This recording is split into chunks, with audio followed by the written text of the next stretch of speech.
Daniel, back at it again with those vans, Daniel. Alright. The final great issue then involves the African race alone. The dismal view from the bridge was reached after a long journey through the centuries. The outlook is distressing because somewhere back down the line of time, the effort to advance toward a higher order of life in something called civilization, by ever widening the gap that separates men from beasts, this effort failed. And it failed because in his sudden and amazing success in science and technology, man outsmarted himself, concentrating almost entirely on his mind power at the expense of his humanizing spiritual power, becoming not the master of his machines, but the servant, and in process of acquiring seemingly limitless power, this segment of human race became as soulless as its machines and began to destroy or conquer other peoples, seizing the lands and their wealth while reducing them as nearly as possible to the state of perpetual dependency.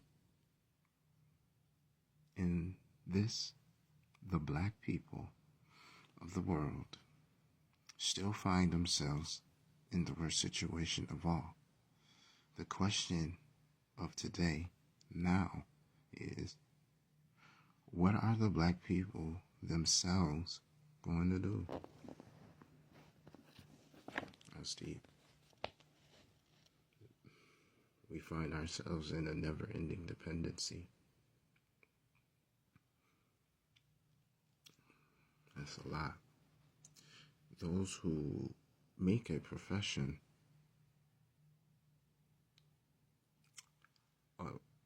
and money by playing emotions, screaming utterly futile invectives and denunciations, these will continue to do so. And those who still preach integration and brotherhood will keep on marching, singing, and praying. Do not God what to the white man, for they are still unable to understand that white America has generally commended and rejected the peace-loving, brotherly approach of Martin Luther King, now long before it murdered him. Footnote: it seems to be a general view throughout the black world that polls and other data show that whites are hostile in any kind of movement by blacks for equality, peace, nonviolent or otherwise, and that this hostile anti-King climate produces murder as its representative. This present course of a fragmented and unorganized people, if followed, will find the succeeding generations of blacks as weak, leaderless, and powerless. They are today, for the present road is easy road, mass meetings, big conventions, protest resolutions, and spilling up the following, that this or that leader with the greatest gift of gab all leading exactly nowhere. But to get down to the hard and present work of actually doing something, now we come to the parting of ways. The mere talker may retreat.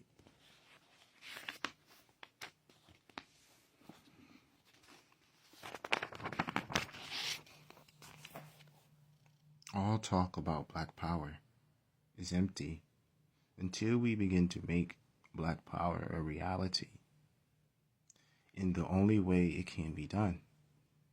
And that is by building step-by-step race organization to great, that it will not only be the voice of the united people, but will carry on efficiently in economic development, programmed to assist their advance on all other fronts. The Organization for Unity Plan, presented in the final chapter, is an effort to answer the question, which way you still enshackled blacks? To answer the specific terms, and in some detail, it sets forth rather clearly one way out. It will be simply great if someone comes up with even a better plan for racial unity through action. Whatever it is, powered must be grand design. Nothing else will serve. It must be bold, daring, an effort of unheard of audacity by blacks, and one that will bring forth the enemy's scream of utopian, too unrealistic, or just another grandiose dream. This enemy, and let us not forget it for a single minute, and deeply entrenched within the race, as well as outside. This means that we must face up to the fact that we have problems of a kind and obstacles to overcome with no other people have, with other people have. The task we now face will test this genius of the black race.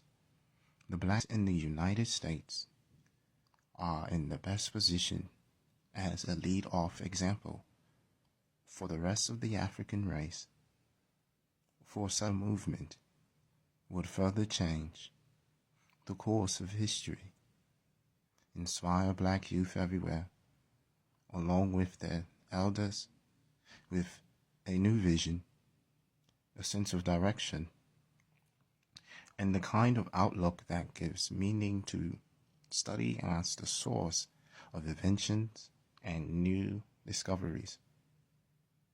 The challenge to blacks on the continent is to overcome the centuries of their own American version of tribalism and disunity. It is their greatest challenge in the era of perpetual crisis. They will accept it if they have to come to understand. At last, then, equal rights and equal justice will never come from the appeals of the mighty and granted as an act of grace from their own position of power and influence, which develop united people engaged in great with vast undertakings of their own. If we fail to accept this challenge at this critical turning point in our